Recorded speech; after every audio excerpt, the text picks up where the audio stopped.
Well, the fog of war has never been thicker, but I'll try and piece together what I've seen from the first kind of 8 days, particularly with regard to like the way people are interpreting what's going on.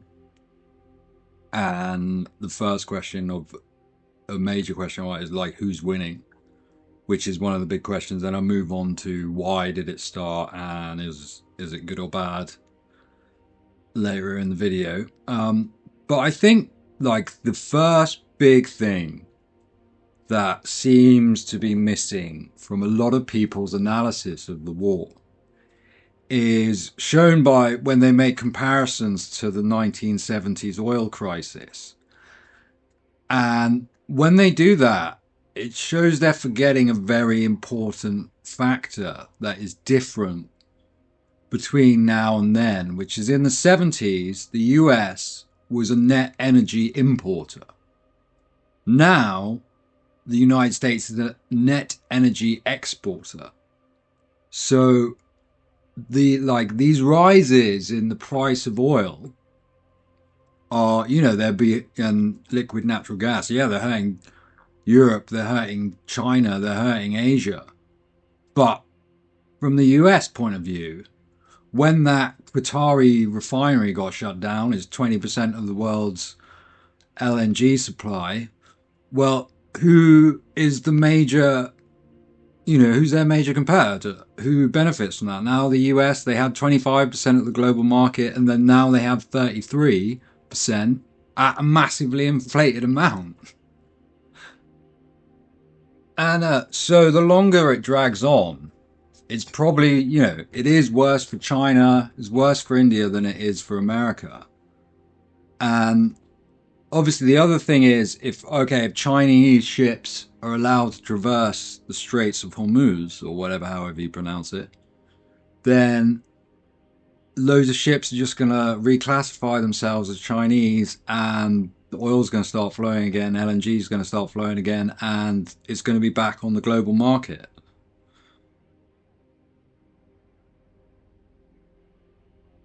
But to a certain extent, then, if the price continues to go up, the revenue the US government gets from its exports on LNG are going to go up. And that, if they maintain the costs of the operation, it's going to pay for a higher and higher percentage of the war. It's actually a war that, in some senses, kind of pays for itself. Um, in one of the other things, especially in the early stages, I'll call them the Iran Maxers. I think you might know who these people are. Were pushing a line that basically the Iranians were only using a very small amount of their old ammo to deplete the US ABMs before they were going to unleash this devastating salvo of new weaponry, which is basically yet to materialize. And like videos aren't data. It's I've been amazed at how many people who would normally like be a lot better than this have been reduced to just like posting a photo. All right, well, data wise, that's one hit if it's real.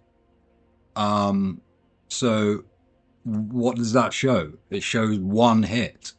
That's how many scores on the board. It can look dramatic, yeah, but all we've shown is one hit, and there might be a lot more of like videos coming out of the hits the Iranians are taking, but obviously Iran has blacked out the internet for civilians, which I don't know. It could be a really good time to go back and watch the "Nothing Is Beyond Our Reach" video that I did, because I kind of all that's happening now makes me think more and more that the person who wrote that blog did actually have access to some pretty high level intelligence information. So it's a really good time to go back and watch that one. And another thing to bear in mind, with these kind of Shaled drones is they carry a warhead that weighs like something between 20 and 50 kilos.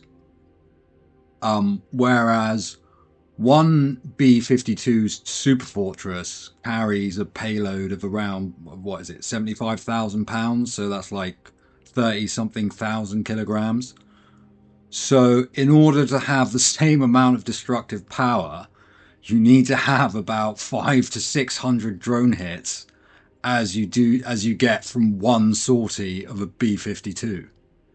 Um, so if you think the Gulf states are getting hit, Iran is getting hit so much harder. Um, and that's just how it is. And there seems to be this kind of hypocrisy on the effects of aerial bombardment from the Iran Maxes, where the massive bombardment that Iran is receiving is only going to mean more solidarity and bring them closer together, whereas the very light bombing that the Gulf states or the certainly lighter bombing that the Gulf states and Israel are receiving is going to cause them to just fall apart. Why is the effect different in the different countries? You've got to have a reason for that. And for people who say that you can't win wars with aerial bombardment, all I have to say to you is, Hiroshima and Nagasaki. The Japanese Imperial Japanese were pretty militaristic, but after those, the fact is, the reason if you're bombing someone and they haven't given up, the reason is you haven't bombed them hard enough. That we're in a great power conflict. We're in a global struggle for power. We're in Huntington's world, not Fukuyama's. And this is another kind of big weakness that Iran has that was kind of sketched over in the early days by the Iran Maxes and is still being spun, is that obviously if desalination, if civilian infrastructure does start to get hit, which it is now, Iran already has issues with water. So whatever percentage they get from desalination plants, they really can't afford to lose. And that's the sort of thing that is going to put massive pressure on the population. No one knows which way this is going to go. I mean, the situation is foggy. It's massively fluid and dynamic. But that's why, everything I say here is, I'm not saying anything is definitely true. It's just what I've been able to gather from this first 8 days of conflict. I don't say it with a lot of certainty. And I think a lot of people who are speaking with this kind of level of certainty, like they know exactly what's going on, are going to kind of, in a couple of weeks, months, certainly one half of them are going to be looking pretty stupid. And the opening few days were particularly crazy. No one really knowing what's going on. I mean, I can remember when the three sort of F8, F-15s or something got shot down, and you're thinking, fucking hell. But then it turns out that was a friendly fire incident. And then I was kind of thinking, like, the US and Israelis haven't lost any jets. And that is kind of showing that they've got pretty decent air dominance. And a lot of people saying, oh, it's standoff weapons, they're only hitting stuff in the West. I mean, I have heard reports of strikes like in the eastern half, but it's mainly because most of the prime targets are in the western part of Iran. Obviously, I'd imagine the Iranians would have a lot of their air defenses concentrated around Tehran, and that is just getting bombed with impunity at the moment, it seems. So, I mean, I don't have the Iranians got the S-400. I thought that was some kind of badass anti-aircraft weapon, but it's not. It's not showing that it is at the moment, is it? So, And I think another kind of fallacy that the Iran maxers are showing is that there is some kind of possibility for the Gulf states to be non-aligned. When I don't think there is. I think they've basically got the option of being bombed by Iran with American air defenses or being bombed by America with no air defenses. And, I think they've chosen the better option. And, we're what, 8 days in now? And it really doesn't seem like Iran can do anything to affect the American offensive capabilities. Obviously, they're sending the George Bush, so they've got another Nimitz class carrier with the attendant kind of strike group with it coming into the Gulf. And so when that enters the theatre, the Americans are basically going to increase their firepower by at least 50%. So it's going to get worse for Iran. And, when, once again, the Iran Maxers, they hit a radar station and they get all excited about it. I mean, one of the reasons the Americans have been so good at taking out the missile launchers that launch the ballistic missiles, which obviously have the bigger payloads, is that apparently they have this satellite system that is connected to the Space Force base in Greenland, which somehow these satellites can basically pick up the thermal image or like the radiation or whatever, like from the rocket launch of a ballistic missile, and then that information is relayed quite quickly around the sort of comms, and basically they're getting within seconds, within seconds of a launch, they're going to know where it was. And once again, a lot of like what the Iran Maxers are saying basically depends on CENTCOM or whatever they're called. Like that's where some of the information is coming from. Are just basically lying their asses off. And I'm not saying these people don't engage in propaganda. They do, and they're good at it. And just flat out lies aren't good propaganda. I mean, and then at the beginning of the war, we had the Iranian state media saying that they'd hit the Abraham Lincoln and it was on fire. I don't think that happened. I really don't think that happened.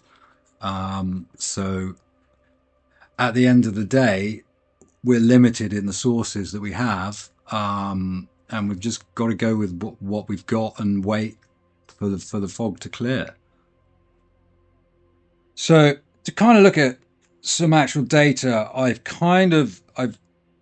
I've been looking at the amount of total drone and missile attacks combined, so all intercepts and all hits that have been targeted at the Gulf states since the start of the war. And on day one, we had 200 missiles, 338 drones. Day 2, 186 missiles, 575 drones. Day 3, 61 missiles, 243 drones. Day 4, 55 missiles, 326 drones. Day 5, 56 missiles, 234 drones. Day 6, 25 missiles, 136 drones.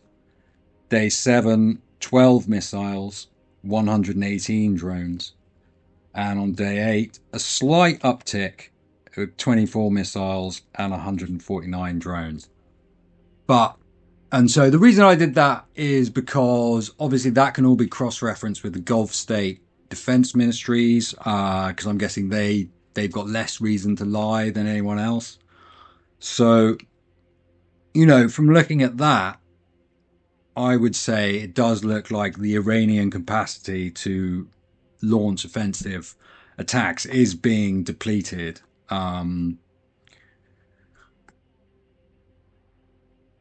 maybe we'll be in a completely different situation a week from now, but that seems to be the way it's going. And this kind of, all this talk of this massive second wave that was meant to be coming, certainly hasn't arrived yet.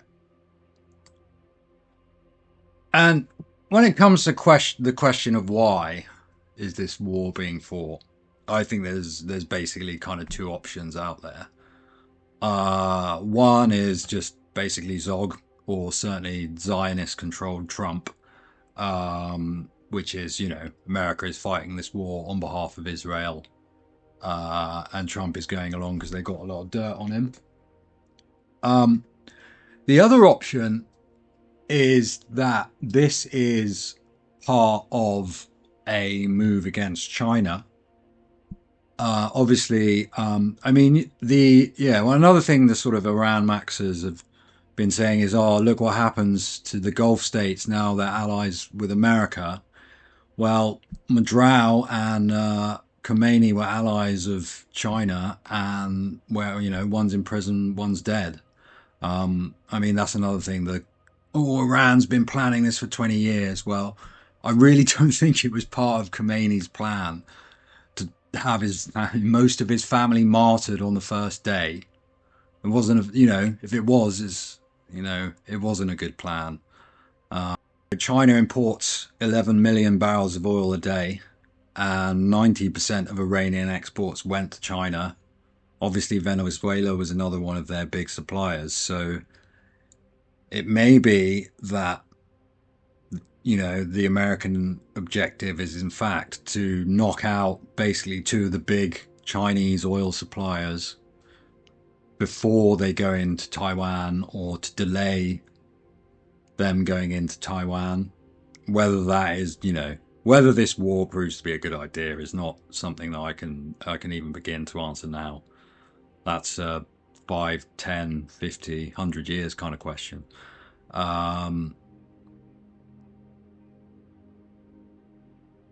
And I guess that one more question that needs to be asked is, what a lot of people are saying is, does the global American empire need to die in order for Western civilization to be saved?